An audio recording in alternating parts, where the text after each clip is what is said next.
Hello students welcome to CHSE note classes को। तो plus two result 2026 को लेकिन बहुत पिलाटी टेंशन थिले जे सार आमर रिजल्ट केबे बाहरिबो आउ आमर जो काली शिक्षा मंत्री आसिकी कहिथिले जे 2 दिन मध्यरे से गोटे आमको एठी तारीखटिए देदेवे।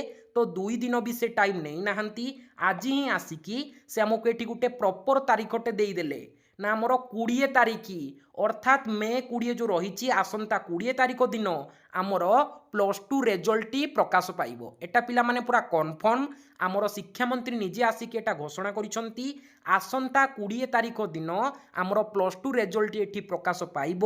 केतेबेले प्रकाश पाइब ना दिन 12टा समय रे हैला दिन 12टा रे आमर प्लस टू रिजल्ट प्रकाश पाइब। तो टोटाली पिला माने टेंशन नियनी आज होउची 18 तारीख आउ काली दिनटा वेट कर सारा परे ता पर दिन आमको आम परिश्रमर फल निहाती भाव में एठी मिलिबो। टोटाली आपण मानक मध्यरु के एठी टेंशन नियनी जे मोर मार्क केमिति होबो। बहुत पिला ए समय कोन करंती ना डरी जानती। तो देखो टोटाली एठी किछि डरिबार नाही रिजल्ट निहाती भाव में तुमर एठी भलो होईची आउ आमको एठी बेसी वेट मध्य करबा को पड़िनी।